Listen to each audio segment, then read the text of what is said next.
Bien, buenas tardes. ¿Me escuchan bien? Muy bien. Lamento la interrupción, jóvenes. Está todo tan tranquilo, tan sereno. Y de pronto BTR colapsó, parece. Es difícil encontrar ahora prestadores de servicios que no colapsen, ¿eh? Anduve averiguando ahí, Movistar, todos tienen reclamos gigantescos. Bueno, finalmente comenzamos, ¿sí? Bueno, eh, la sesión de hoy día básicamente va a tratar sobre lo que versa ahí el título, bioética y principalismo.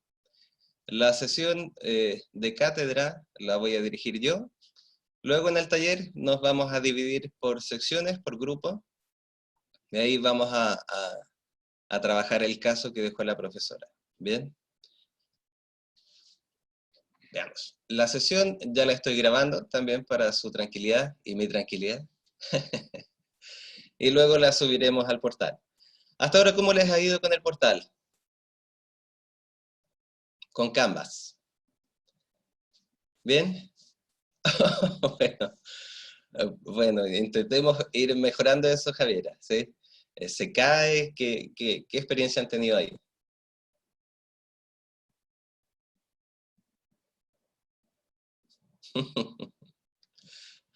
Bueno, al menos esta sesión, también por un poco de eso. Ah, exactamente, Javiera, sí. Justamente para facilitar el tema de las grabaciones, es que intentamos esta vez probar con Zoom.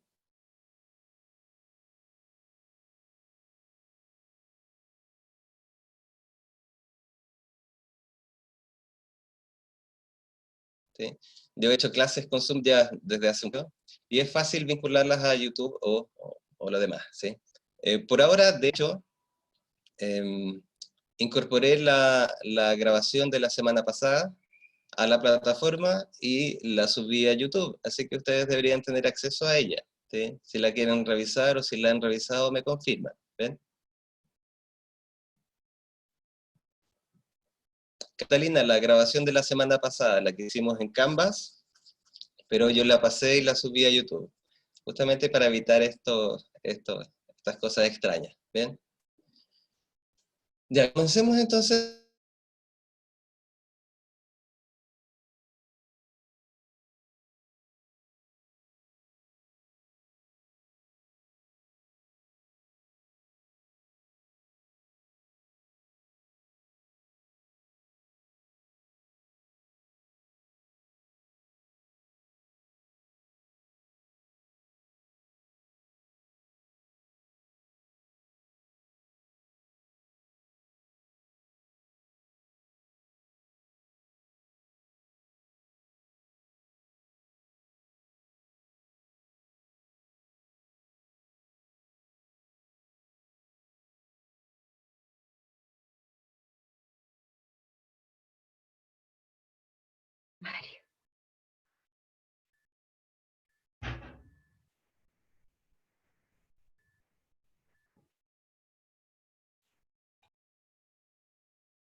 Parece que hoy día, jóvenes, no es no va a ser la sesión más tranquila como siempre, ¿sí? Bueno, afortunadamente volvió raudamente, ¿bien? Hasta aquí, ¿el audio se escucha bien al menos? ¿Constante, sin ruidos ni nada? Ok, ya. Continuemos entonces rápidamente, no voy a mencionar más la palabra BTR para no tentar a nadie, ¿ok? Veamos, entonces, como les decía, como apoyo para esta sesión, ustedes tienen también la página que construimos en Canvas, ¿sí? Y además 3 videos adicionales sobre escuelas tradicionales de la ética, que es lo último que vamos a ver, y que quizás es donde van a necesitar un poquito más de apoyo, ¿ok? Vamos a tratar hoy día de al menos alcanzar estos 4 resultados de aprendizaje. ¿Sí? Quizás son muchos, pero vamos a ver cómo se van dando. Básicamente lo primero es identificar la noción de bioética. ¿Sí? Eso es muy importante. Es una noción sencilla, fácil, pero hay que poder comprender en qué se diferencia de la moral y de la ética. ¿Sí? Vamos a comprender también ciertos criterios tradicionales de las escuelas de ética en filosofía y cómo se pueden aplicar en general a la bioética y a los espacios de salud. Y vamos a tratar de ver cuáles son las áreas o campos de la bioética que normalmente se ocupan para reflexionar y categorizar los problemas éticos que van apareciendo allí. ¿Hasta aquí vamos bien? Muy bien. ¿Sí? Cualquier consulta, recuerde, me la puede hacer a través del chat o si quiere ocupar su micrófono, no hay problema. ¿Sí? Vamos a comenzar entonces clarificando un poco qué es la bioética. ¿Sí? Vamos a tomar un acuerdo sobre qué es la bioética y siguiendo las ideas que plantea Fernando Lolas, vamos a entender básicamente que la bioética es un intento, un esfuerzo por alcanzar procedimientos y métodos que nos permitan formular, analizar y atenuar en general los dilemas bioéticos que surgen en el espacio de la salud. De esta pequeña definición es muy importante comprender que esa palabra, intento, ¿sí? La bioética no es una fórmula, no es una receta. No hay receta para abordar los problemas que surgen en bioética. ¿Sí? ¿Por qué? Porque estos problemas son problemas que están situados contextualmente, que depende por tanto de las personas, los sujetos y los individuos que están allí presentes. ¿Sí? Y eso hace que no se pueda establecer reflexiones de antemano. ¿Sí? Yo no puedo decir de antemano, por ejemplo, cómo se tiene que abordar una situación de un paciente terminal de cáncer de 70 años. Por muchos casos similares que yo haya visto, ¿sí?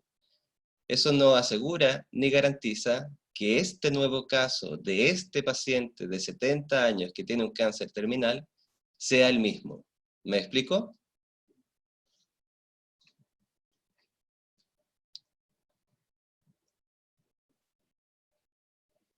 Sí, muy bien. Sí, sí, por favor.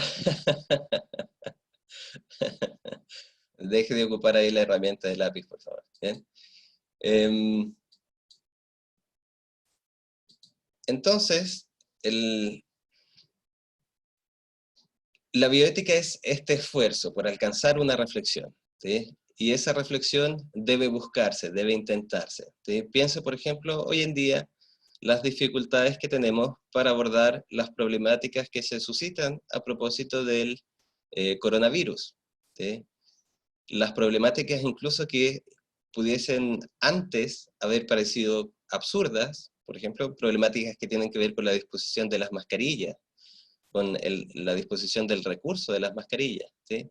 Ahora empiezan a volverse cada vez más complejas. ¿Sí? Si tenemos pocas mascarillas, ¿quiénes deben usarlas? ¿A quiénes debería priorizarse la venta de mascarillas? ¿Sí? Y problemáticas más complejas que también dejamos allí en la página de apoyo en Canvas, que tienen que ver, por ejemplo, como el uso de las camas, el uso de las camas de la UCI, de la UTI, ¿sí? ¿Cómo las distribuimos? ¿Quién debiese ser más importante? ¿Quién debiese recibir la cama y quién no? ¿Qué criterio podría ocupar usted allí para resolver ese conflicto? ¿Cómo debemos asignar las camas de una UCI?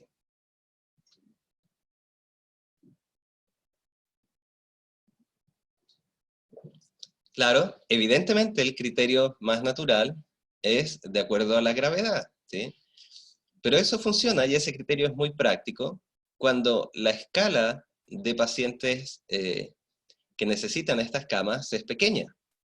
Pero en una situación como esta, como la del coronavirus, el número de pacientes va creciendo exponencialmente. Entonces ahora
ahí sí, perdón. Vuelvo entonces. Lo que les comentaba era que en esta situación empiezan a ganar espacio los criterios que planteaba, por ejemplo, Catalina, ¿sí? Vamos a priorizar aquellos que tengan más posibilidades de sobrevida, y por tanto, entonces, vamos a dejar a los abuelitos fuera de cualquier posibilidad de acceder a estos beneficios. Vamos a dejar a los adultos mayores sin tratamiento para favorecer a ¿quiénes? A los niños, porque son quienes tienen más posibilidades de vida, o a los adultos laborantes, o a los jóvenes, como dice Javiera. Se fija que la discusión se vuelve realmente compleja, ¿sí? Entonces, para abordar esa reflexión, una de las cosas importantes que deben recordar es que en la primera clase, la única clase presencial que hemos tenido, cuando nosotros discutíamos sobre la noción de ética, enfatizábamos que lo más importante es que la ética sea una reflexión y que esa reflexión se dé en el espacio concreto con todos los actores, ¿sí? Justamente para hacerla más participativa y más legítima, ¿sí?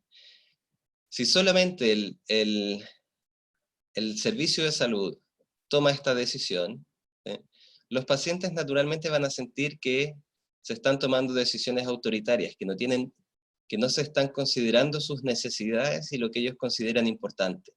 ¿Te fijas? Y por eso es que, como dice Fernando Lolas, la bioética es un intento. Es un intento por alcanzar una reflexión legítima.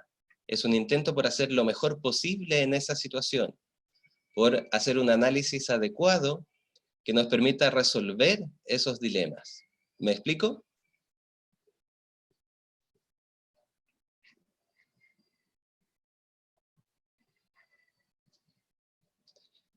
Muy bien, ¿sí? Entonces, además, estas dificultades que comienzan a ser analizadas en lo que vamos a llamar bioética, surgen también justamente por los avances técnicos y científicos y la incorporación de estos avances al espacio de la salud, ¿sí? Uno de los primeros conflictos que apareció en bioética era, por ejemplo, cuando surgieron las primeras máquinas que realizaban hemodiálisis, ¿sí? Naturalmente es un avance positivo, es muy bueno, es necesario para las personas dializarse, ¿sí? Y eso les abre enormes posibilidades de sobrevida, ¿sí? Pero ¿cuál cree que fue el primer conflicto que surgió allí? Acaban de aparecer estas máquinas. ¿Qué es lo que naturalmente va a pasar?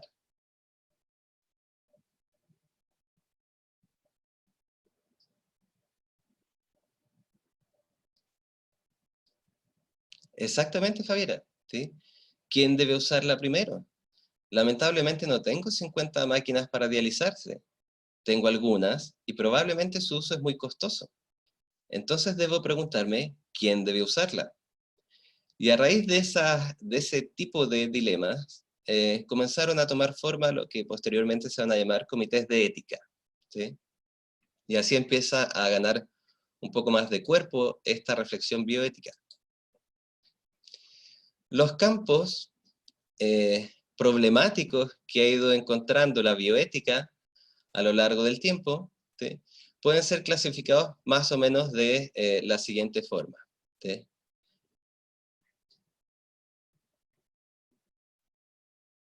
Pueden ser considerados el espacio de la intervención en el ámbito de la reproducción humana, ¿sí? Pueden ser considerados desde el ámbito de la intervención genética, ¿sí? Es legítimo intervenir los genes de las personas que están por nacer, ¿sí? Si usted tuviese la posibilidad de intervenir el proceso de gestación de un niño que viene con síndrome de Down, ¿lo haría?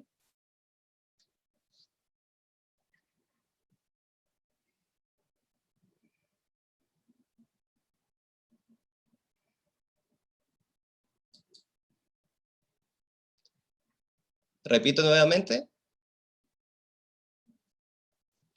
Ok. Si tuviésemos que plantearnos la siguiente pregunta, ¿sí? Yo tengo un hijo que está por nacer, ¿sí? Dentro de los análisis y el seguimiento que se ha hecho de ese proceso, el médico me dice que mi hijo viene con síndrome de Down, ¿sí? Entonces, si existiese la posibilidad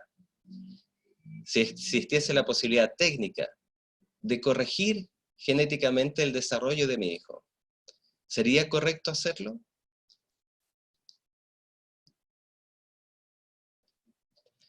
¿Se fija? Entonces, eso generó también un ámbito bastante curioso y bastante delicado de reflexión bioética, ¿sí? Si nosotros podemos modificar genéticamente a las personas que están por nacer, a los niños que están por nacer, entonces, ¿cuál debiese ser el límite de esa modificación? Muy bien, usted podría estar de acuerdo en que los síndromes, como el síndrome de Down, quizás deberíamos modificarlo. Pero si pudiésemos alterar el color de piel, el tamaño, la capacidad o la inteligencia, ¿sí? ¿Debiésemos hacerlo?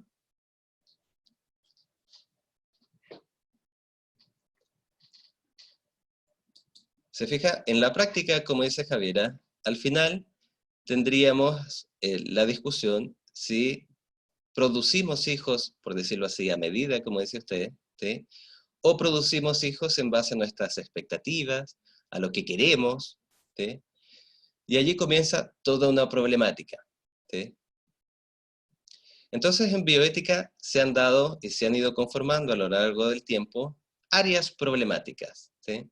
Un área es la intervención en el ámbito de la reproducción humana, ¿sí? Otro es el ámbito de la intervención genética.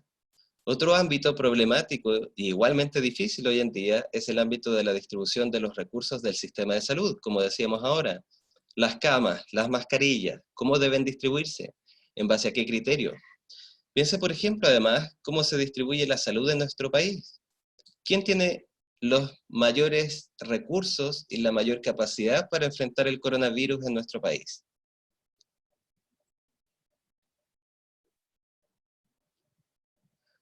Muy bien, por una parte uno puede decir las clínicas privadas, ¿sí? Y por tanto las personas que pueden costear estas clínicas privadas. Además, fíjese que incluso no basta con que uno sea una persona de mayores recursos económicos, ¿sí? Tiene que tener disponibles clínicas de ese tipo. Y no en todas las regiones existen. Por lo tanto, no son solo las personas más acomodadas, sino además las personas que viven en regiones como la metropolitana, ¿sí? ¿Se fija? En términos generales, Valentina, sí, claramente, estos son solo ejemplos. Siempre hay excepciones y excepciones muy valiosas, ¿sí? Entonces, desde allí, ¿sí? El que los recursos de salud, por ejemplo, se distribuyan de manera diferenciada entre las regiones de nuestro país, es bastante problemático. Y uno tendría que preguntarse por qué, en base a qué criterio, y si ese criterio es realmente legítimo, ¿sí? Piensa en las islas. ¿Qué recursos tiene, por ejemplo, Isla de Pascua para abordar estas problemáticas? ¿Sí? Efectivamente, Matías, esa discusión sobre la manipulación genética ha dado pie a un montón de películas y literatura en ciencia ficción. Y de hecho, da la impresión que paulatinamente vamos a ir aproximándonos de a poco hasta allá, ¿sí? Con la el consecuente, eh, los problemas gigantescos que van a traer, ¿sí? Otro conjunto problemático, ¿sí? Viene dado, por ejemplo, por las intervenciones sobre el cuerpo humano, ¿sí? ¿Qué es legítimo y qué no corresponde hacer sobre el cuerpo humano? Por ejemplo, ¿por qué no es legítimo que, dadas las necesidades que existen de trasplantes, toda persona que fallece automáticamente sea donante, sin importar lo que la familia puede decir o no? ¿Sí? Si la persona ya murió, ¿por qué no podemos disponer de su cuerpo? ¿Qué razón hay para no disponer del cuerpo de alguien? Dígame usted.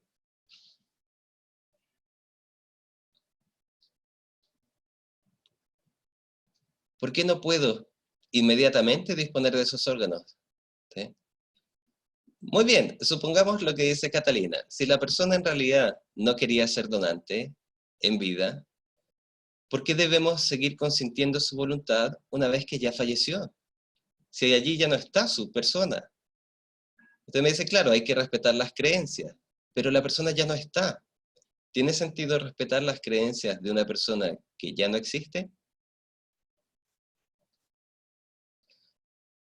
Nosotros podemos decir que no es nuestra pertenencia. De acuerdo, muy bien. Pero si no es nuestra pertenencia, ¿de quién es? ¿De la familia? ¿El cuerpo muerto de una persona es una posesión de la familia?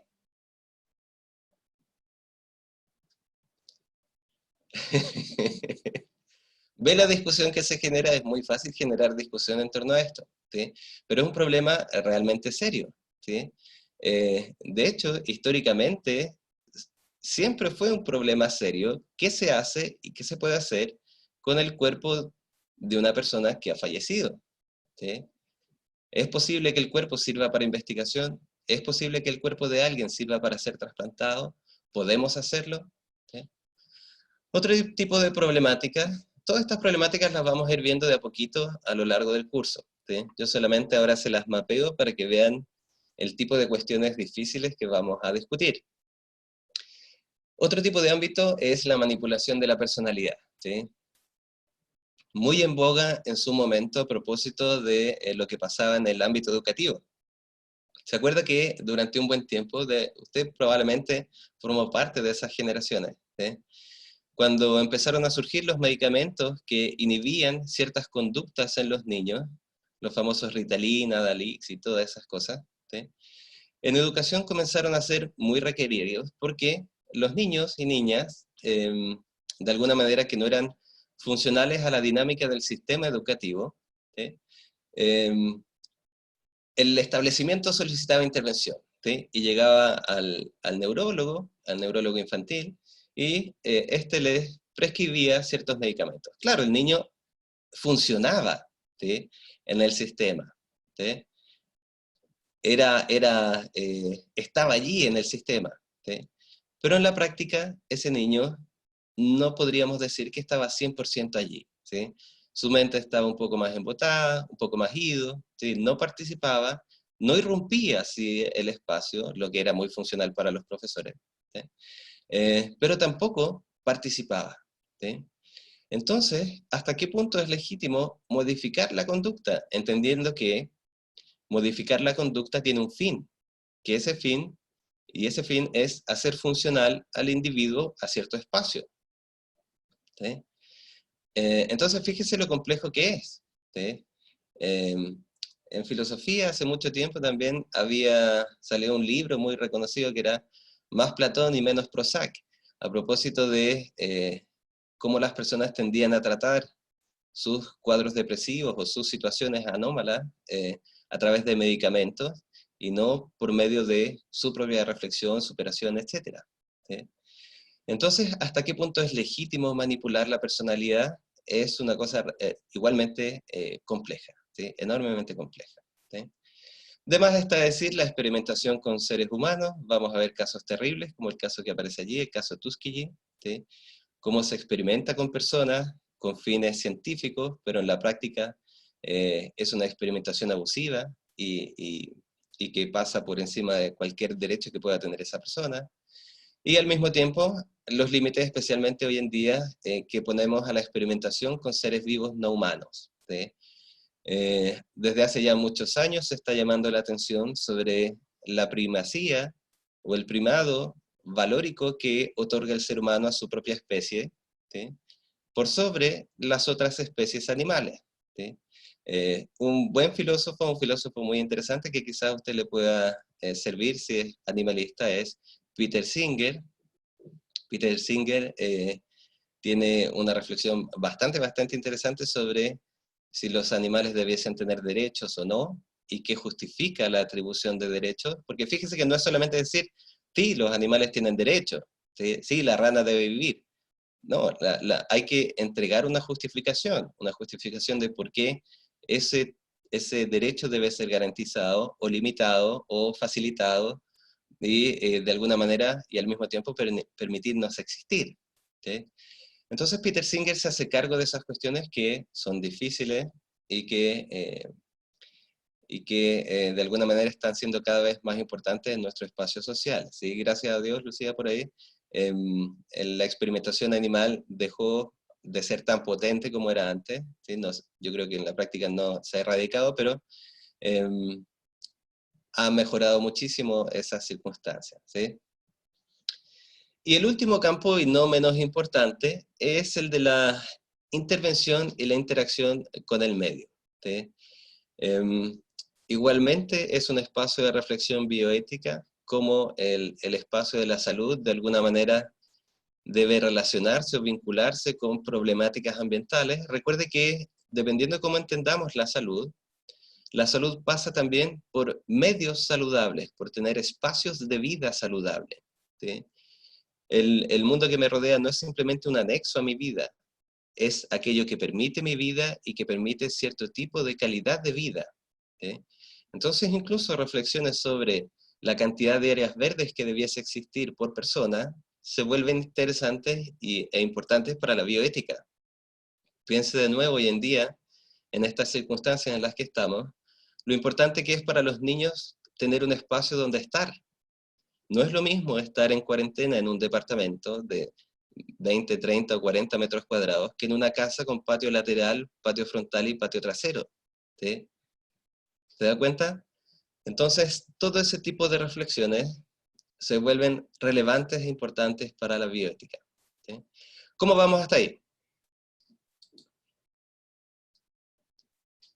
¿Sí? Muy bien. Fíjense, Javier, que no son solo comodidades, sino que es parte de una vida buena, parte de una vida saludable. Y desde allí forman parte de la reflexión bioética, ¿eh? A ver, en general, gran parte de los conflictos bioéticos que vamos a encontrar en el espacio de la salud, ¿eh? Tienen que ver también con una cierta percepción de la salud, una cierta perspectiva o una cierta manera de mirar la profesión, ¿sí? La medicina, por esta incorporación de la tecnología y además por el modo como se ha ido entregando, especialmente en nuestros países, por ejemplo, la salud, ha tendido a hacer que los profesionales la conciban de manera instrumental, impersonal, ¿sí? No sé si usted ha tenido la experiencia de estar en una urgencia, por ejemplo, y cuando está en un box de esa urgencia, escucha cómo el resto de los enfermeros, enfermeras y el resto del equipo, en vez de referirse a los pacientes por su nombre o con cuidado, simplemente empiezan a gritar, el paciente de las 5, el de la apendicitis, el de... ¿Te fijas? Y se refieren por el número de cama, por la patología, ¿sí? Sin ningún pudor, ¿sí? Y sin ningún cuidado hacia las personas que están allí.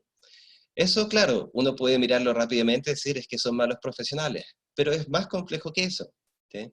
Los profesionales, poco a poco, van perdiendo su capacidad para verse vinculados con lo que están haciendo, ¿sí? Y su trabajo se vuelve más impersonal, no por ellos mismos, sino también por la carga laboral a la que se les somete, ¿sí? Es natural pensar que es difícil preocuparse y adentrarse humanamente en los pacientes cuando tengo que ver 30 pacientes en un día y al día siguiente son 15 pacientes diferentes, ¿sí? Entonces ese proceso ha ido deshumanizando, como dice Javier, el sistema de salud, ha ido deshumanizando a los propios profesionales, ¿sí? Lo que lleva a una relación paternalista, vertical y en general autoritaria del agente de salud. ¿Qué quiere decir una relación paternalista? La relación paternalista básicamente es aquella relación que establece, por ejemplo, antiguamente el padre con los hijos o los padres con los hijos, ¿sí? Los padres con los hijos, por ejemplo, toman decisiones por ellos. ¿Me sigue? ¿Sí? Yo no necesito, o los padres creen que no necesitan preguntarle a sus hijos en qué colegio quieren ir. ¿Por qué? Porque los hijos, especialmente cuando son pequeños, no tienen la capacidad para decidir. No saben lo que cuesta un colegio, no saben las posibilidades que el colegio les va a abrir. En cambio, el adulto sí. Entonces la relación paternalista es aquella que asume que el otro de la relación es incapaz de comprender, incapaz de tomar decisiones, incapaz de ver las cosas como yo las veo, ¿sí? Y en ese sentido entonces es el otro quien decide, es el padre.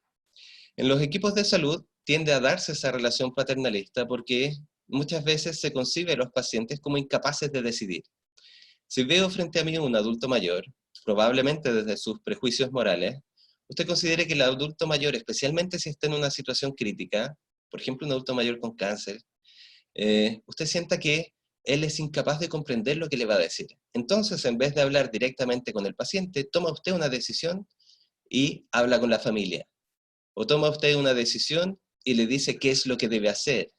No le permite decidir, ¿me explico? Usted le dice qué es lo que debe hacer. Y la justificación es que usted cree que está haciendo lo mejor para él. ¿Sí? Constantemente vemos esa relación. ¿Sí? El enfermero o la enfermera le dice, tómese este medicamento, don Juan, ¿sí? Créame, es lo mejor para usted. Y don Juan le está preguntando, bueno, ¿y qué hace? ¿En qué me afecta el medicamento? Y el profesional, desde su perspectiva, dice, ¿para qué le voy a explicar si no va a comprender? No puede explicar cómo funcionan los medicamentos, así que mejor le digo que lo haga. De una forma cariñosa, amena, como usted quiera, pero lo está guiando. ¿Sí?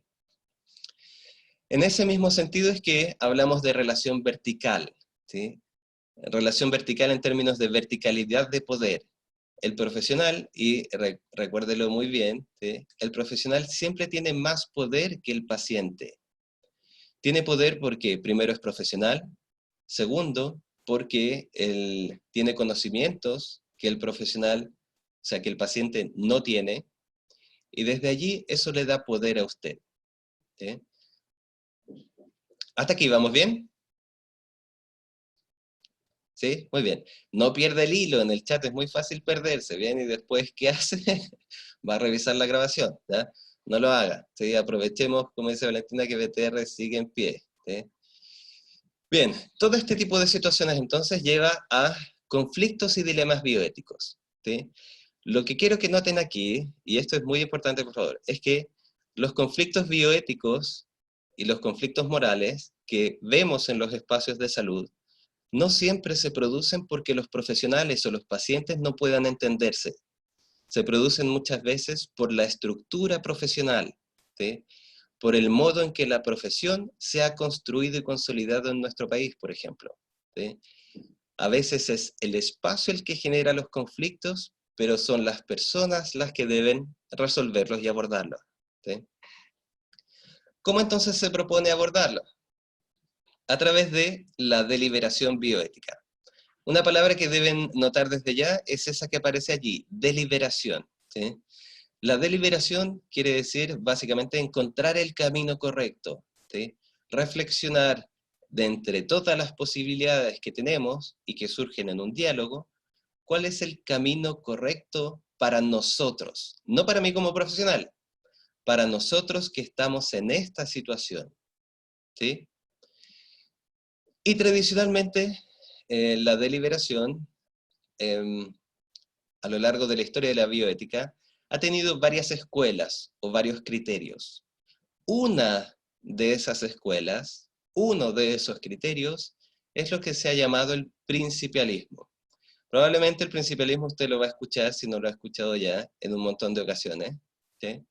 El principialismo es uno de los criterios que se ha establecido con mayor firmeza en los espacios de reflexión en el área de la salud y en los espacios profesionales. ¿Sí? Pero es muy importante que comprenda que es un criterio posible, una escuela posible. ¿Me explico bien con eso?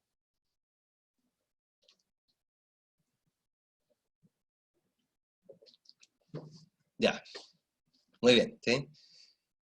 Dígame, Camila.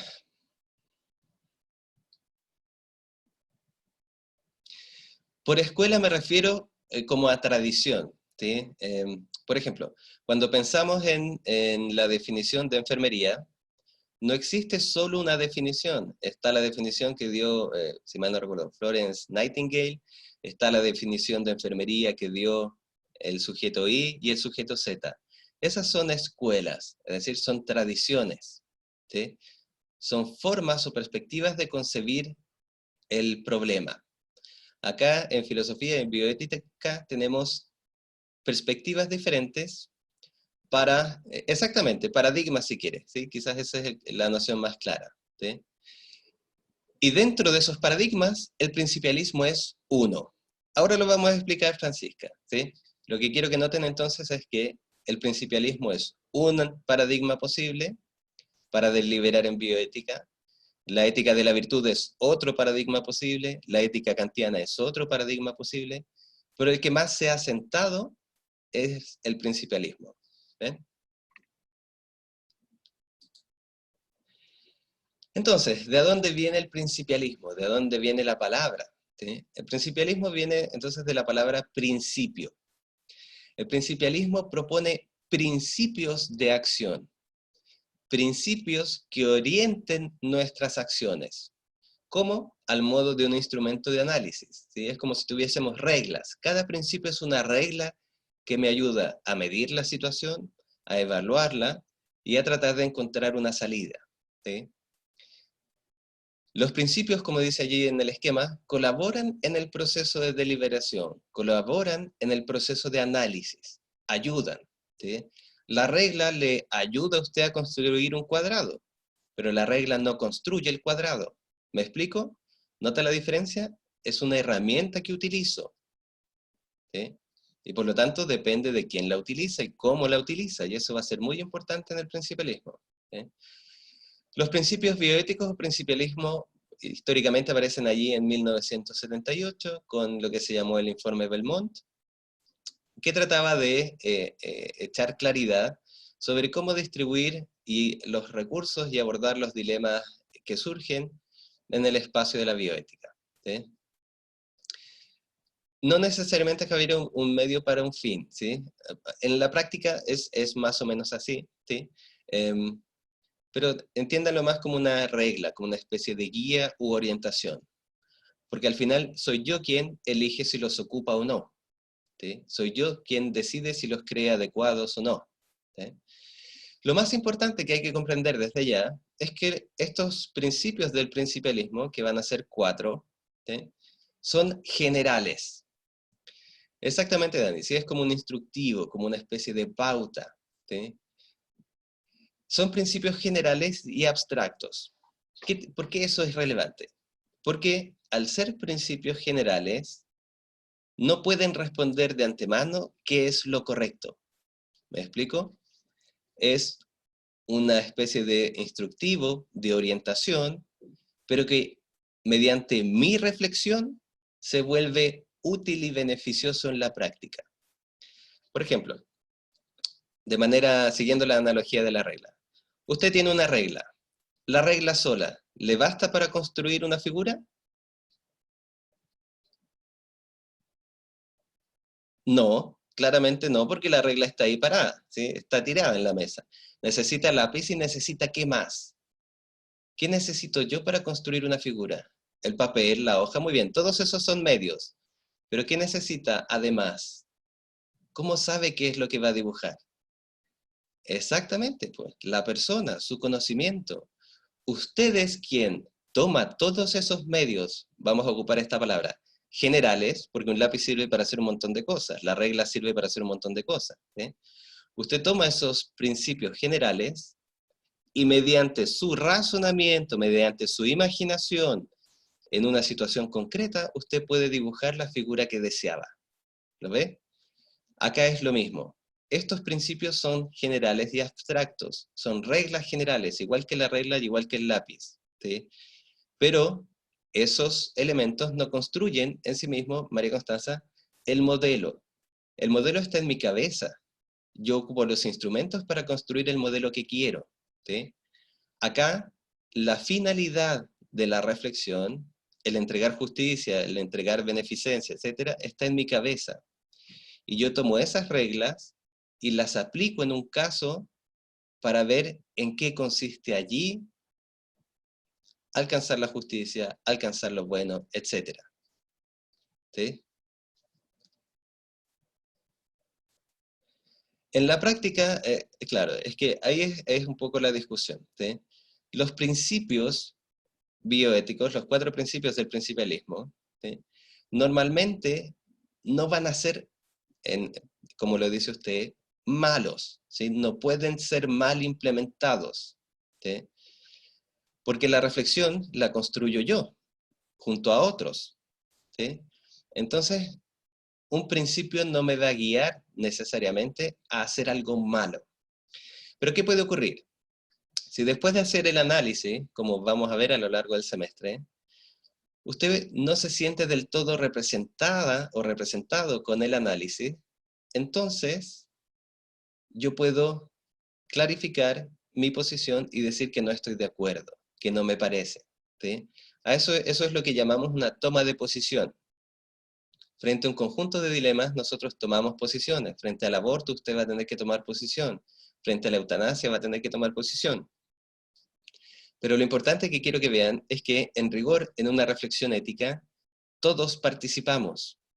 Por lo tanto, si yo estoy participando, debo estar de acuerdo también en el resultado que alcancemos, ¿sí? Porque estoy sumándome a la reflexión. Mi perspectiva debe quedar incorporada en esa reflexión para que me represente, ¿sí? Entonces, para cerrar este punto de los principios generales, yo puedo aplicar los 4 principios del principialismo a un caso de un caballero terminal con cáncer, ¿sí? Al aplicarlos en la reflexión, yo voy a alcanzar una solución, ¿sí? Don Juan, que tiene cáncer terminal, la recomendación que nosotros planteamos es esta. Ahora, si tengo otro caso de un paciente terminal de 70 años, ¿va a ser la misma solución? ¿Puedo aplicar esa misma solución que don Juan? No, ¿por qué?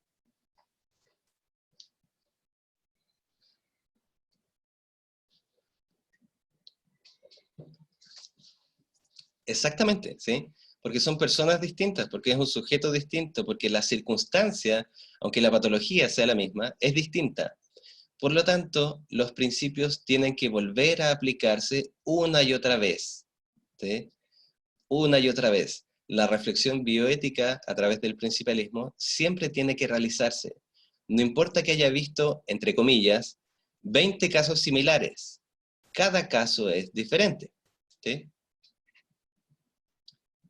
¿Bien hasta ahí?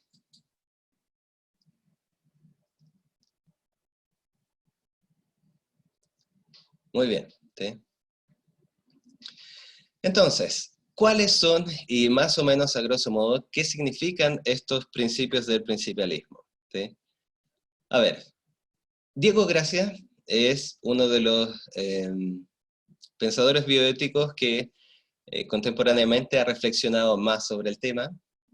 Es quien crea lo que vamos a ver en algún momento que se llama el método deliberativo, ¿sí? Y básicamente lo que él hace es decir, el principialismo se divide en 4 principios básicos, 4 principios generales, ¿sí? Justicia, no maleficencia, autonomía y beneficencia. Esos son los 4 principios, las 4 reglas, ¿sí? La justicia, dice, procura producir equidad en la atención de salud de las personas, distribuyendo riesgos y beneficio de ese modo, es decir, distribuyendo los riesgos y beneficios con equidad. ¿Se da cuenta por qué es un principio general? Porque no me dice qué es lo justo en pacientes con cáncer. No me dice qué es lo justo para los pacientes de coronavirus. ¿Se fija? ¿Qué debo hacer? Debo aplicarlo.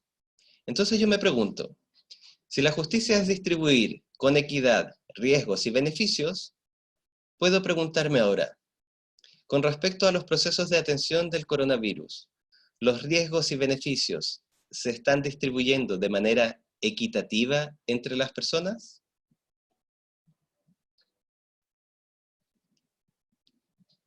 ¿Dónde hay más riesgo? ¿Quiénes tienen más riesgo?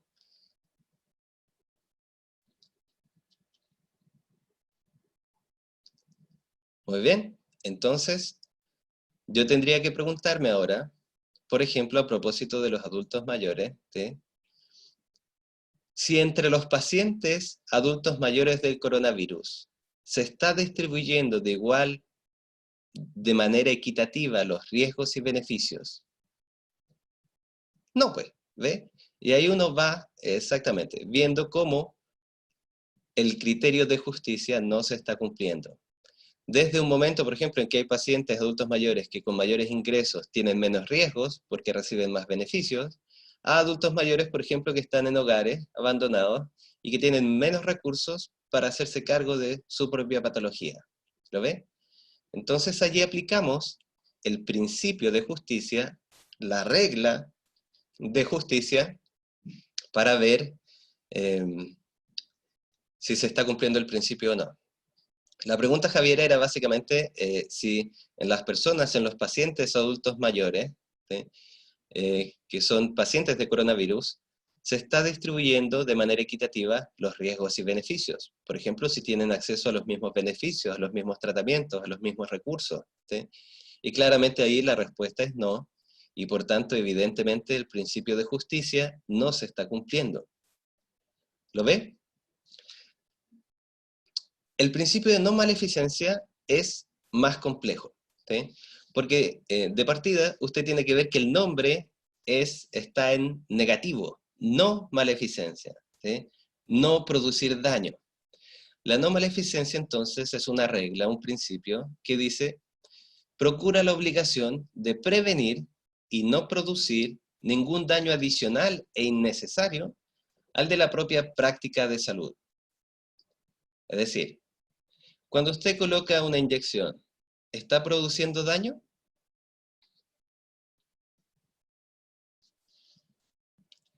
Sí, claro, basta ver la cara de los pobres niños cuando son vacunados, ¿sí? Lo aterrados que están y que efectivamente les duele. Bien, muy bien. Pero, y allí viene efectivamente Pamela, ¿ese daño era innecesario? ¿Es un daño que no tendría por qué ocurrir? ¿El dolor que siento en el pinchazo es innecesario? No, ¿ve? De hecho, es el mínimo daño que puede ocurrir.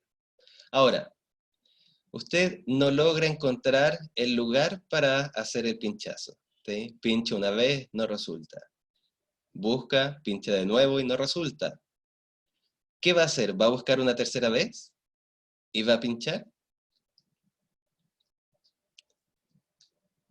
Si digo que no, entonces no debería llamar a alguien que pudiese hacerlo mejor, que tuviese mejor pulso, que pudiese ver mejor, ¿sí? Exactamente. En cambio, si yo persevero, y insisto, y insisto, y insisto, voy a estar produciendo un daño que es adicional e innecesario a esa vacuna. ¿Lo ve? ¿Logra como retener la imagen? Esa es la no maleficencia. Todas nuestras acciones deben intentar ser no maleficentes.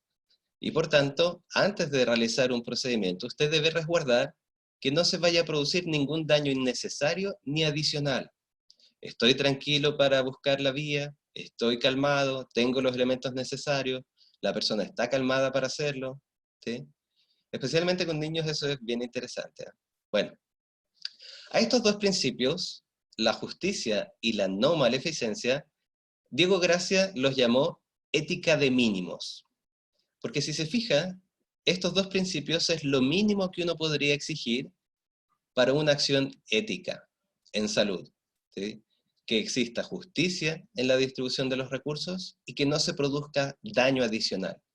Es la base que debe cumplir cualquier acción en el espacio de salud para ser considerada ética. Pero es la base, el piso mínimo, ¿sí? Lo justo y necesario. Por eso es que dice público, porque en general eso debiese ser eh, lo que podríamos exigir en cualquier ámbito, es lo que cualquier persona en cualquier situación en un espacio de salud podría cumplir, ¿sí? Y además es externo, por eso también es público, porque no depende de las personas, no depende de la percepción subjetiva de las personas, del paciente, ¿sí? Usted no necesita saber qué piensa el paciente para producir una distribución equitativa de los riesgos y beneficios. No necesita saber necesariamente qué piensa el paciente, y allí hay matices, ¿eh? Para no producir daño adicional en sus prácticas de salud. ¿Me explico con eso último? Es decir, en este nivel mínimo, en rigor, no es necesario aún consultar al paciente, ¿sí? Para actuar éticamente, ¿sí?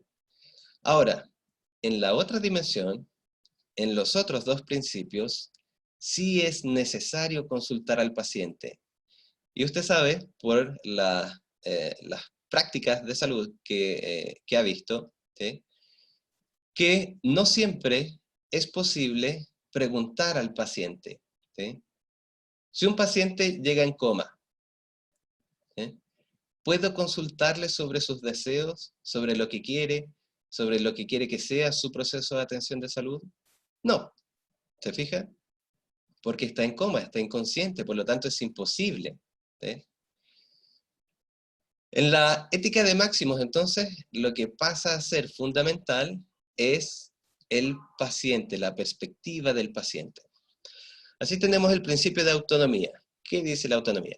Dice, procura respetar la decisión libre e informada de las personas en el sistema de salud, ¿sí? Volvamos de nuevo a la situación actual, ¿sí? Coronavirus. Un paciente ha sido diagnosticado o está en cuarentena por un posible diagnóstico de coronavirus. Muy bien. El paciente se le informa, ¿sí?, de su condición, se le informa de las consecuencias de sus acciones si no cumple con la cuarentena, ¿sí? Y el paciente aún así quiere salir. ¿Deberíamos permitirlo? Porque es una decisión, entre comillas, autónoma. ¿Por qué no? Recuerde que en bioética lo más importante es la justificación. ¿Por qué no? Ya le informé, ¿sí? Le informé de las consecuencias, ¿sí? Le informé de lo que va a hacer, y aún así quiere hacerlo. Entonces, claro, no lo permito porque es un riesgo para la salud pública. Pone en riesgo la salud de otras personas, y por lo tanto, pone en riesgo la propia autonomía de las otras personas, la propia libertad de las otras personas, ¿sí? Involucra a otros sin el consentimiento de otros, ¿sí? Sí, en la práctica eso es quizás lo más complejo de la autonomía, ¿sí? Si ese paciente, por ejemplo, es el hijo de alguien, y esa madre o ese padre no están afectados, ¿sí?, y quieren estar con ese niño, usted le informa los riesgos en los que pueden caer, ¿sí? ¿Debería permitirle a esa madre y a ese padre estar con su hijo? También no. ¿Por qué no? Se transformarían en un niño pequeño, Florencia, ¿sí? Siempre esa es como la imagen, ¿sí? Entonces, allí viene también lo que dice Javiera. ¿Y si ellos quieren asumir el riesgo? Pero aceptando las consecuencias, asumen el riesgo de contagiarse, pero asumen la obligación de quedarse en cuarentena con su hijo. Allí, María José Poblete, ¿sí?, es donde entra la reflexión, ¿sí? Justamente los temas más difíciles en el espacio de la bioética es reflexionar sobre la autonomía, ¿sí? Porque inmediatamente se empieza, como dice Ingrid, empiezan a vincularse los otros principios. ¿Puedo permitir que alguien se haga daño a sí mismo, sabiendo que lo desea, sabiendo que autónomamente lo elige? ¿Sí? ¿Puedo permitir, por ejemplo, que alguien no realice procedimientos de salud porque desea que su vida se extinga poco a poco? ¿Sí? Recuerde, ahí entramos en los típicos casos de eutanasia, ¿sí?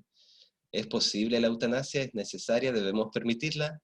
¿Debemos permitir que alguien termine con su vida, no directamente, sino por no tomar medidas para sostenerla? ¿Sí? Es que, ya, muy bien, la discusión es justamente si la persona posee autonomía o no. ¿Qué criterios vamos a tener para decir que una persona posee autonomía o no? ¿Sí? De acuerdo, Dani, esa es una forma de verlo, ¿sí? Pero recuerden lo que les estoy comentando. Lo importante en bioética es tomar una posición, ¿sí? No hay una regla absoluta ni clara en estas cosas, ¿sí? Lo único que podemos hacer es tomar una posición justificada. Y por lo tanto tenemos que averiguar dentro de nosotros mismos qué convicciones tenemos para decirnos sí, lo vamos a hacer, lo vamos a permitir, o no, no lo vamos a hacer y no lo vamos a permitir, ¿sí?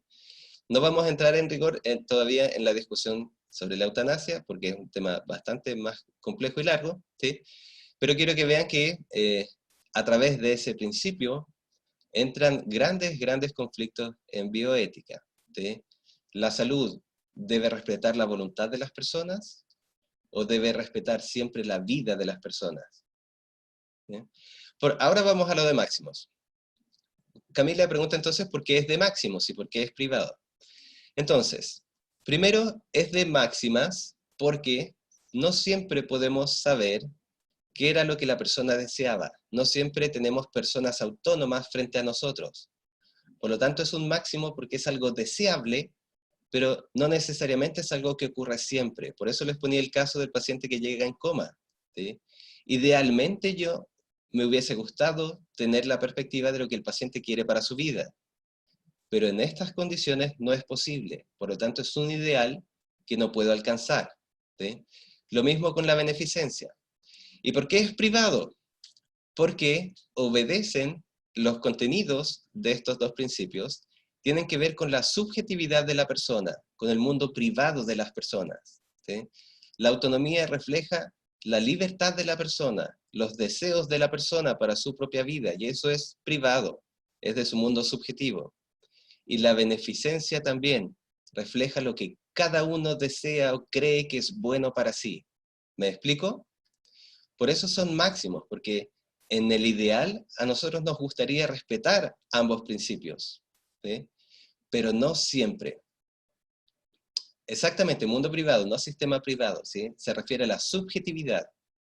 Lo público en ese sentido es lo contrario, es todo lo externo a mí, ¿sí? Por eso yo les decía que la justicia y no maleficencia, a mí, en rigor, para saber qué es justo y qué es no maleficente, no necesito preguntarle al paciente.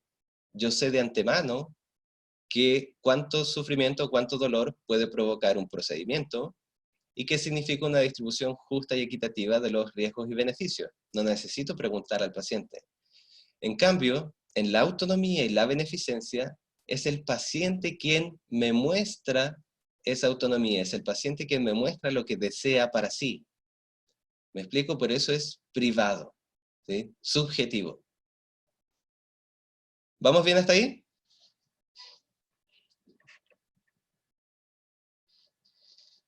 Muy bien, ¿sí? La beneficencia, entonces, dice, procura realizar las acciones de salud en el horizonte del bienestar del paciente. Adicionalmente, se puede interpretar desde lo que el propio paciente considera, desde su autonomía como su bienestar, ¿sí? Vamos a tener un descanso terminado la cátedra, ¿sí? Ahí vamos a tener una media hora exactamente para previo al taller, ¿ok? Entonces, la beneficencia, primero, dice, trata de alcanzar el bienestar, pero el bienestar que el paciente concibe y desea para sí. ¿Me explico? El bienestar no es lo que yo creo que es bueno para el paciente. El bienestar es lo que el paciente, informado y libre, cree que es bueno para su propia vida. ¿Me explico? Es muy importante que note esa diferencia. Póngale harta atención, por favor, ¿sí? Porque normalmente la actitud que podríamos llamar quizás más paternalista de los equipos de salud es pensar que el equipo de salud sabe lo que es bueno para el paciente, ¿sí? Pero aquí el principio lo que intenta mostrar es que es el propio paciente, una vez que está informado y que comprende su situación de salud, quien debe concebir lo que es mejor para su vida y para sí. Un ejemplo, ¿sí? Bien extremo para que se vea con mayor facilidad, ¿sí? Tenemos, exactamente Renata, ¿sí? Ese es un camino, ¿sí? Tenemos un paciente al que le encuentran ¿cómo se llama? Un aneurisma, un problema en sus venas, y el médico le dice que si no amputan esa pierna, porque no hay otro procedimiento posible, la paciente va a morir. Le informa los riesgos, le informa los requisitos, comprueba que esta paciente es autónoma y es libre y es capaz de comprender lo que le estoy diciendo, y le indica entonces a la paciente si se va a someter al procedimiento. La paciente reflexiona, mira con su familia, conversa consigo mismo, y decide no realizarse el procedimiento. El médico informa nuevamente que si eso realiza, ella va a morir, ¿sí? Y la paciente reafirma entonces que no desea someterse al procedimiento. Firma lo que haya que firmar, el consentimiento informado, etc. La paciente va y fallece. ¿Se actuó en beneficencia de la paciente? ¿Fue una acción benéfica?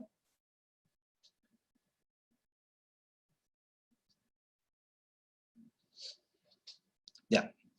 Aquí es donde tiene que poner mucha atención. Si decimos que no, estoy tomando una posición en la que se comprende que soy yo como personal de la salud, ¿sí?, que sabe lo que es mejor para el paciente. Esa es una posición, ¿sí? Desde mi perspectiva, y aquí hay diferencias, por eso se lo explicito, ¿sí? Desde mi perspectiva, esa no es una acción benéfica, porque no considera lo que el paciente considera que es una vida buena para sí. Esa paciente consideró, tras la reflexión consigo y con su familia, que una vida sin una pierna era una vida muy difícil de ser vivida para ella, era una vida que no deseaba, era una forma de vida que no quería para sí, ¿sí? Y desde ahí consideró que su bienestar, con todas las consecuencias que eso traía, era no realizarse el procedimiento, ¿sí? Desde esa perspectiva, ¿sí?, la acción es benéfica porque permite la acción del propio sujeto, la toma de decisiones del propio sujeto a partir de lo que cree que es bueno para sí, habiéndole informado, habiéndole insistido en las consecuencias y lo que finalmente iba a traer, ¿sí? Entonces, se fija, la autonomía y la beneficencia son dos principios muy complejos, porque requieren de mucho análisis y requiere además de una toma de posición. Como les dije recién, para algunas personas la acción del equipo médico no sería benéfica, para otras personas sí. Lo más importante allí entonces es que usted comprenda cómo se justifica cada posición. La posición que dice que esa acción no es benéfica se justifica en la perspectiva médica, que asume que el máximo bienestar posible es tener vida. Y sin vida, cualquier otro elemento que pensemos se vuelve trivial. El máximo bien desde esa perspectiva es la vida. Para la otra perspectiva, la vida es aquello que las personas piensan que es vida para sí.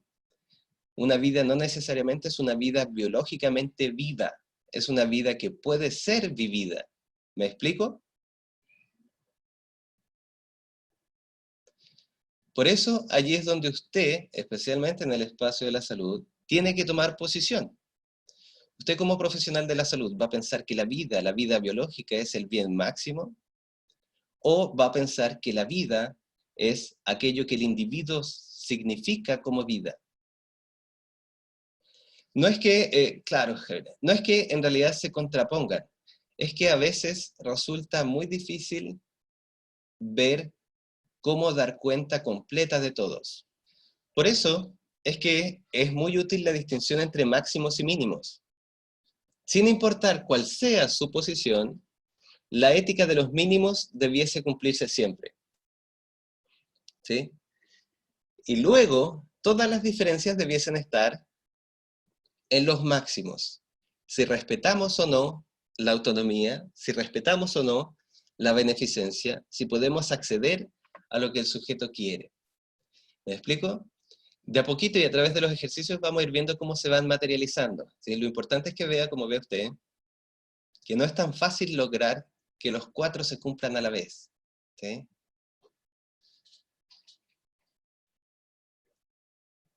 ¿Bien hasta aquí? Muy bien. Recuerde hacer todas las preguntas posibles, ¿sí?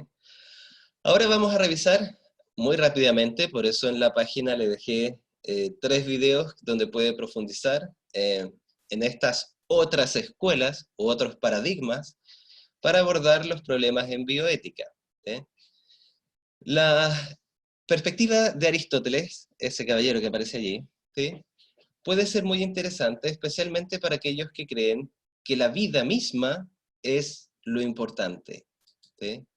Por ejemplo, todas las posiciones pro vida, en la mayoría de los debates, se sostienen en una perspectiva que puede ser considerada como aristotélica. ¿Qué es lo que decía Aristóteles? Frente al problema por saber qué es lo bueno, cómo debemos vivir, él establece un criterio muy básico y fundamental. Dice, todo ser humano posee una naturaleza, ¿sí? Todos nosotros somos seres humanos. Y como seres humanos, todos tenemos la misma naturaleza. ¿Estaría de acuerdo conmigo? ¿Todos nosotros somos seres humanos? Muy bien, ¿sí?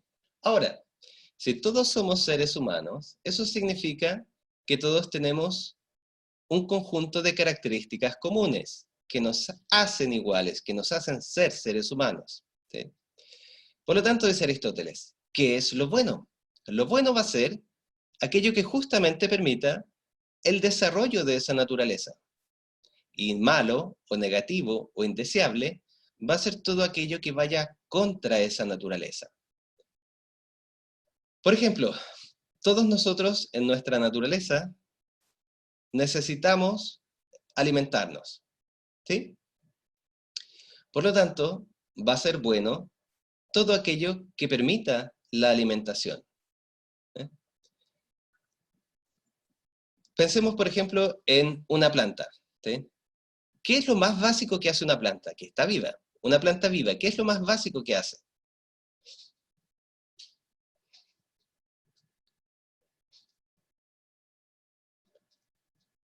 Ya, muy bien. Respira. ¿Qué más hace? Respira el oxígeno, hace la fotosíntesis. Muy bien. Se nutre y saca sus nutrientes de la tierra, ¿sí? La planta, muy bien, crece. Usted diría, su naturaleza, su propia naturaleza, ¿estaría de acuerdo usted en que busca sobrevivir? ¿Ha visto una planta que quiera terminar con su vida? No, es imposible. Toda planta, naturalmente, fíjese que eso es lo fuerte en Aristóteles. Toda planta naturalmente busca sobrevivir, ¿sí? Un animal no humano, un perro, ¿qué es lo que busca en sus acciones? Lo más básico que busca en sus acciones. Sobrevivir, ¿sí? Comer. Usted ve un perrito y lo primero que va a hacer un perrito si tiene hambre es comer, ¿sí? Un perro nunca va a evitar comer si tiene hambre, ¿sí? Es natural el querer sobrevivir, el alimentarse, ¿sí? Pero, llevemos eso ahora entonces al ser humano. El ser humano entonces también, recuérdelo, por naturaleza, ¿sí? Por naturaleza, ¿qué es lo que va a buscar?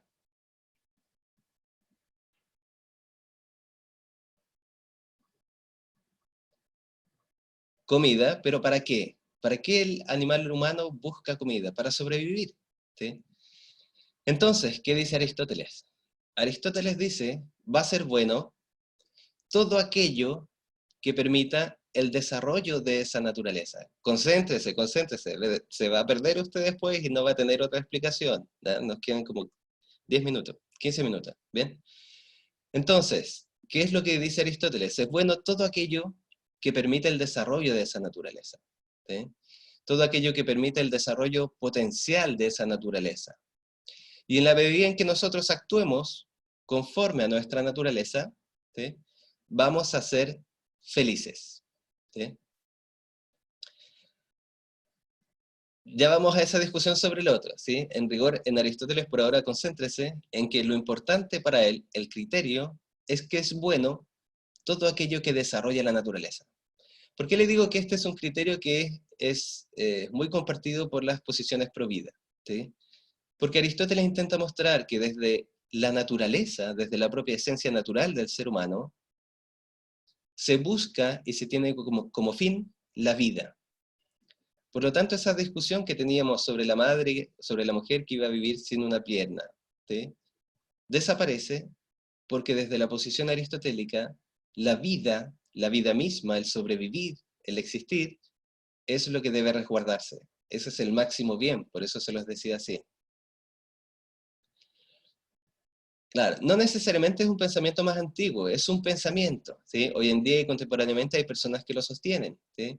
De incluso, comúnmente y cotidianamente, muchos lo sostenemos, ¿sí? Cuando usted le dice a los niños pequeños que deben alimentarse, lo hace pensando en que ese es su bien, ¿sí? Hay muchas cosas básicas que uno exige a los demás, porque tienen que ver con el desarrollo de la naturaleza, ¿sí? La educación, por ejemplo, ¿sí? ¿Por qué hay que educarse? Porque la educación debe ser un derecho. Porque usted asume que la educación naturalmente desarrolla la naturaleza humana.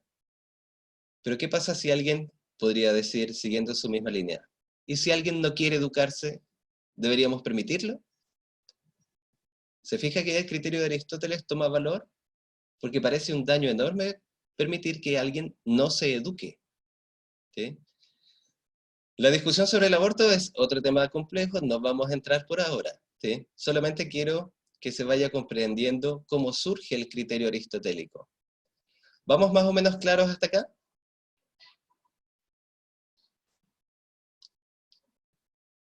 Muy bien, ¿sí? Entonces Aristóteles trata de mostrar que lo bueno es aquello que desarrolla la naturaleza, ¿sí? Pero eso no basta. ¿Por qué, por ejemplo, decíamos que es bueno alimentarse? Muy bien, entonces tengo un sujeto que se quiere comer toda una torta al terminar esta cátedra. Y tengo otro sujeto que no quiere comer nada, quiere comer una hoja de lechuga, ¿sí? ¿Qué dice Aristóteles? ¿Ambos están en lo correcto porque ambos se alimentan? No, ¿sí? Aristóteles dice, la acción correcta, la acción buena, además de permitir el desarrollo de la naturaleza, debe hacerlo en su justa medida, en el justo medio, el justo entre dos extremos.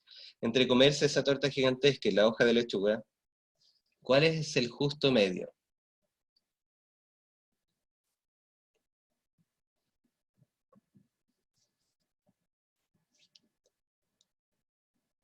Comer lo necesario. Y muy bien su respuesta, ¿sí? Fíjese, porque su respuesta es muy importante.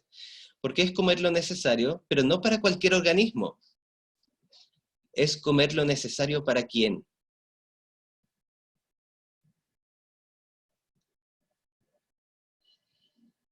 Para mi organismo. ¿Lo ve?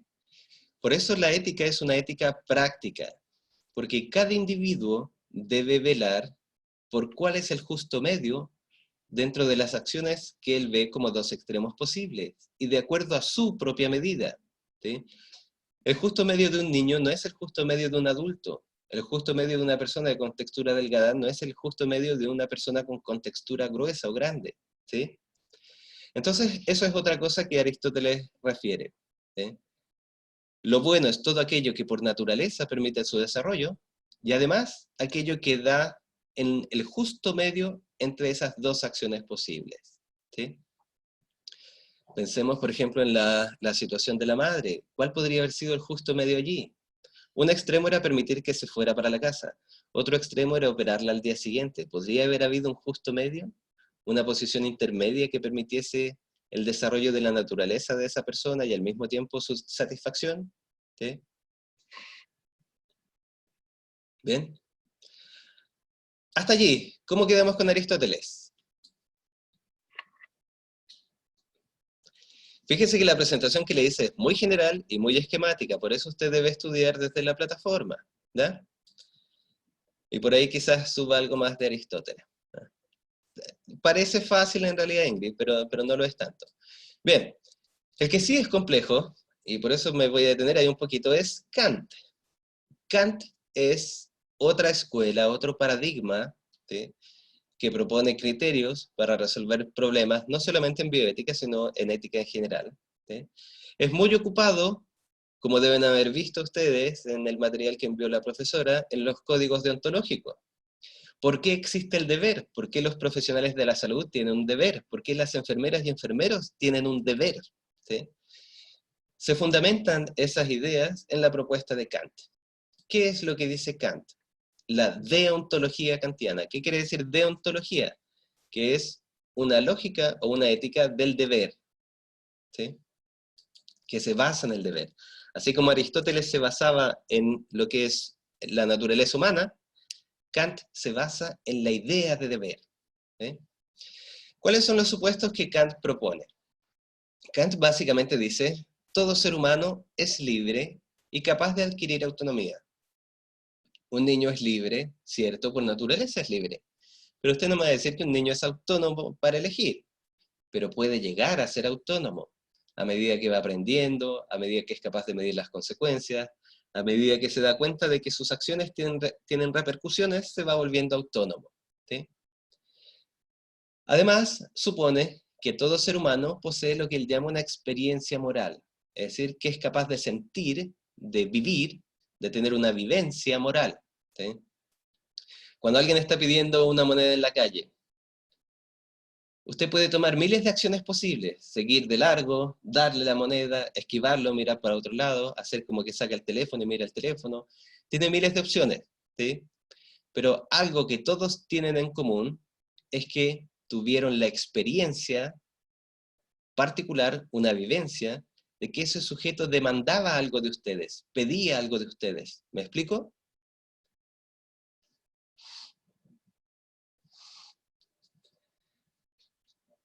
¿Sí? ¿Todos y todas se comprende esa idea?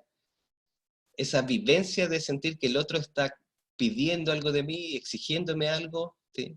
Eso es lo que él llama experiencia moral.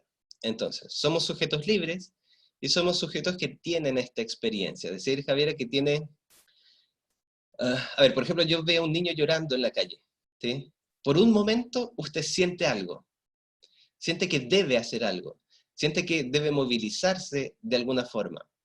Puede que no lo haga, puede que llame a los carabineros, puede que se acerque y le pregunte qué le pasa, pero todos sienten que hay un cierto deber allí, ¿sí?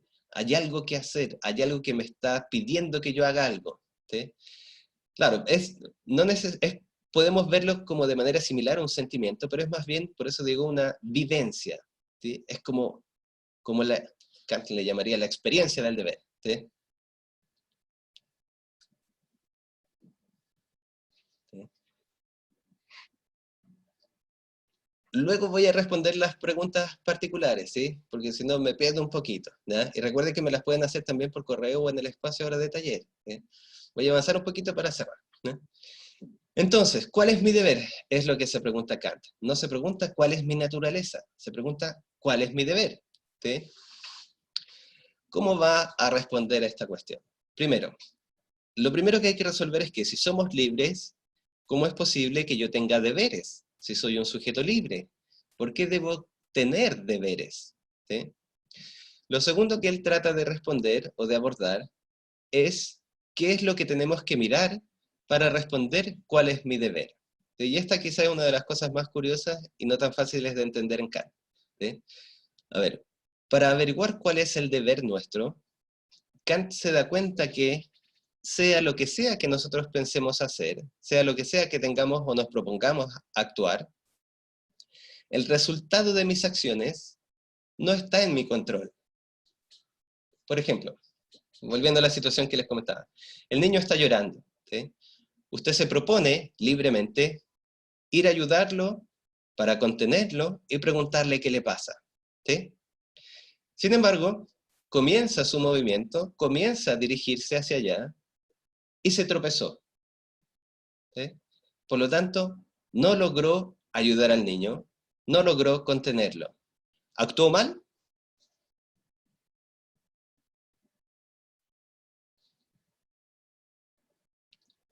Si usted me dice que no, yo le respondo, pero si no lo ayudó, no llegó, no lo contuvo, ¿sí?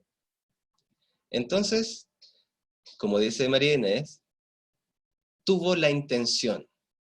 Lo que Kant trata de mostrar allí es que incluso teniendo la intención, proponiéndonos cumplir con nuestro deber, proponiéndonos querer ayudar a ese niño, los resultados de mi acción no están en mi control.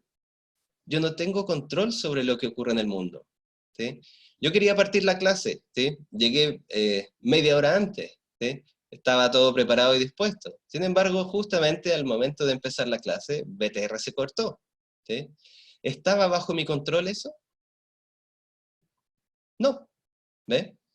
Entonces yo no puedo ser responsable y usted no puede culparme, dice Kant, ¿sí? por no haber comenzado a la hora la clase. ¿Por qué? Porque no estaba en mi control. Usted debe responsabilizarme por aquello que yo me propuse. Y yo me propuse empezar la clase a la hora. ¿Se fija que es interesante, coherente lo que dice Kant?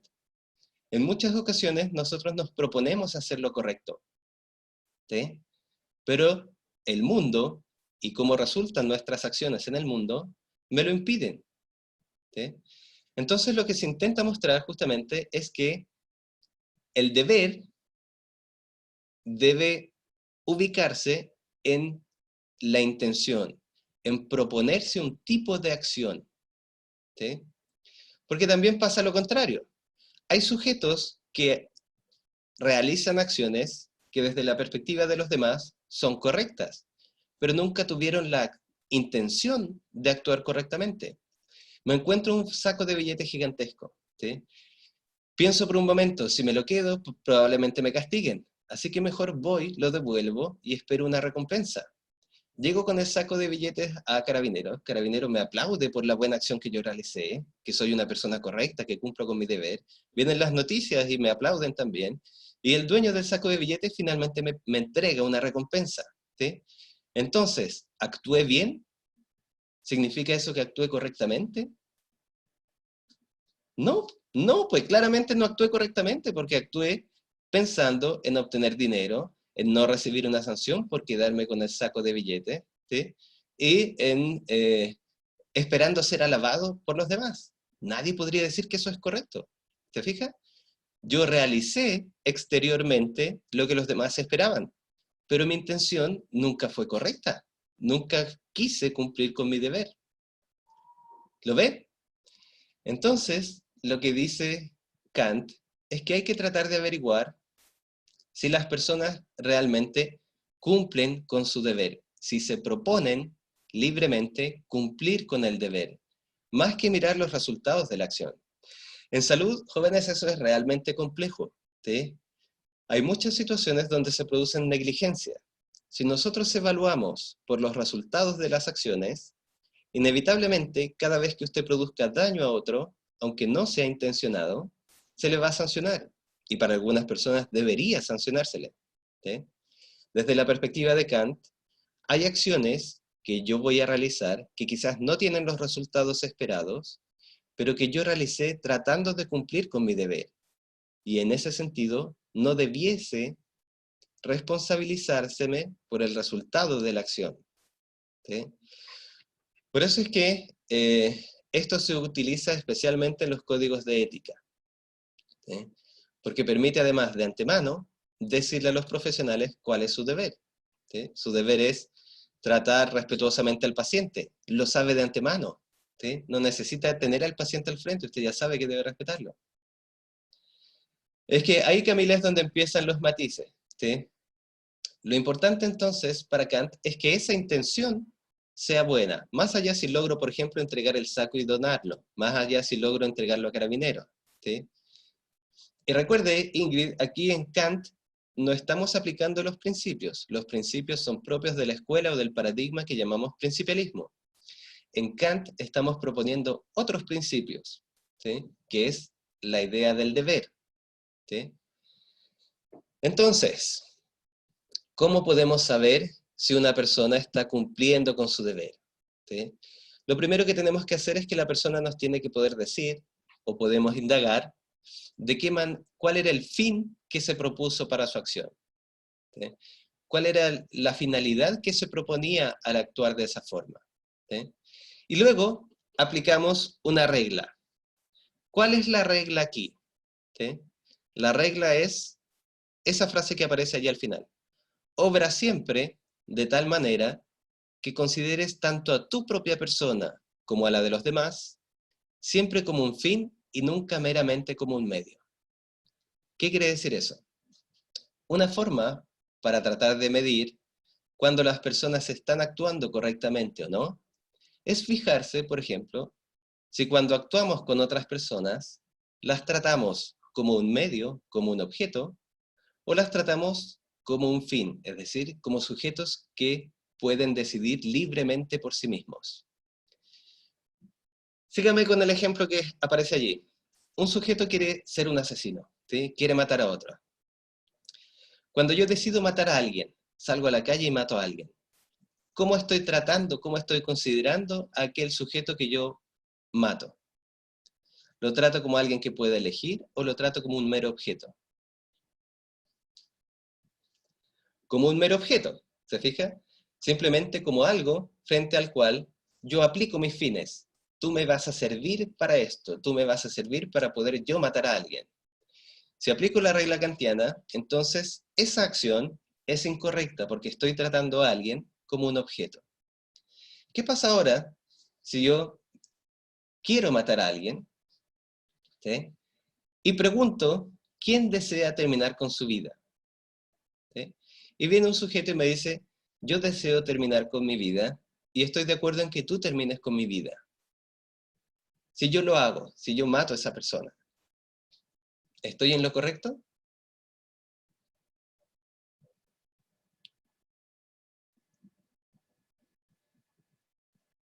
Muy bien, Javiera dice que sí. ¿Los demás y las demás? Ajá, muy bien, se fija. Según Kant, Lucía, según Kant, al menos según esta perspectiva, podríamos decir que al menos respeta la libertad del otro y en ese sentido estaría obrando correctamente. Yo termino con la vida de alguien, pero no con cualquiera. Termino la vida de alguien que quiere que mi vida llegue a su fin por parte mía, ¿sí? Esta discusión es particularmente interesante y por eso pongo ese ejemplo, en la eutanasia, ¿sí? ¿Por qué? Porque aquí lo que Kant está valorando por sobre todo es la libertad y la autonomía de las personas. Las personas son libres, las personas pueden proponerse fines a sí mismos. Incluso uno podría decir, porque recuerde que a Kant no le interesa la naturaleza como a Aristóteles, le interesa la libertad. Entonces uno podría decir que yo puedo incluso elegir libremente poner fin a mi vida. Y si libremente otra persona desea ayudarme a poner fin a mi vida, entonces no hay ningún problema. No estoy pasando a llevar la libertad de nadie más, no estoy vulnerando ningún deber de los demás. Ambos, yo y la persona que va a terminar con mi vida, estamos actuando libremente y autónomamente y con conocimiento, y por lo tanto es correcto, o al menos no parece haber ninguna razón para obstaculizarlo. ¿Lo ve? Por eso el criterio kantiano es útil al menos en estas discusiones, ¿sí? Y ya para terminar, le voy a mencionar muy rápidamente el utilitarismo. Es quizás el más fácil de los tres criterios, ¿sí? Muy sencillo en la práctica. El paradigma del utilitarismo básicamente dice, ¿cómo puedo saber cuál es la mejor acción? ¿Cómo puedo saber cómo actuar correctamente? ¿Sí? Y el criterio va a ser un criterio muy práctico, ¿sí? Una acción es correcta en la medida en que, como dice el segundo cuadro que aparece allí, es en la medida en que permite maximizar el placer y el beneficio para el mayor número de personas y disminuye el dolor y el sufrimiento al menor número de personas. Este paradigma es el utilitarismo, exactamente, ¿sí? El criterio es entonces, ¿cómo podemos saber qué acción es mejor que otra? ¿Cómo podemos saber qué acción es la correcta en una situación? Simplemente dicen ellos, analizando cuál de estas acciones maximiza el placer y el bienestar para la mayoría y disminuye el dolor y el sufrimiento al mínimo. ¿Se fija? Es muy práctico, por eso es muy útil, por eso se llama utilitarismo. Este criterio, en general, es el que siguen ya no los colegios profesionales, sino las instituciones. Las instituciones de salud distribuyen, por ejemplo, a su personal y los recursos en base a un criterio de utilidad, obtener el máximo beneficio y el mínimo sacrificio o perjuicio, ¿sí? Eso es lo que está diciendo esta escuela. ¿Cómo sabemos si la mujer debe permitírsele o no amputar su pierna? ¿Sí? O morir por no amputarse la pierna. Empezamos a calcular cuál de estas dos acciones trae mayor beneficio para el mayor número de personas y disminuye al mínimo el sufrimiento o el dolor de las personas. Si yo hago ese cálculo, ¿debiésemos amputar la pierna de esa mujer o debiésemos permitir que muera? ¿Qué debería considerar?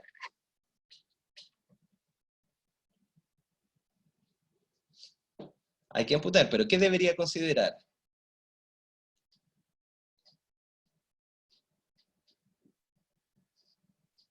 La edad no necesariamente, debo considerar número de personas. Por ejemplo, como dice Javier, la familia, ¿sí? Las personas que la quieren, el espacio que se vería afectado con su muerte o con su vida en esas condiciones. ¿Sí? Se fija que aquí lo importante para el utilitarismo es que en rigor lo que desee la propia persona no es lo más importante, lo que importa es la cantidad de beneficio y de sufrimiento que pueda generar. Lo correcto va a ser aquello que traiga más placer y bienestar para los demás. Por ejemplo, podríamos llegar a concluir que esta persona viva sin su pierna, incluso si esa vida implica una vida de amargura o dolor, puede resultar más positivo porque trae mayor bienestar para el resto de las personas. ¿Sí? Eso es lo curioso del utilitarismo, puede llevarnos a aceptar como correctas posiciones o situaciones que normalmente no aceptaríamos. Por ejemplo, por defecto todos pensamos que matar está mal, pero si ahora empezamos a calcular, ¿sí? Si matásemos a Hitler en el momento más terrible de la guerra, y con eso pudiésemos evitar la muerte de miles de personas, ¿debiésemos terminar con la vida de Hitler? ¿Se fija? En esa circunstancia, claro, es más fácil decirlo que el de la familia, ¿sí? Pero nos lleva incluso a tomar una decisión que parece contraria al sentido común. Estamos diciendo que matar a alguien es correcto. ¿Se fija? Eso es lo curioso del utilitarismo. No hay acciones prohibidas de antemano, no hay acciones que de antemano sean negativas. Lo que hace positiva o no una acción es el cálculo y sus resultados.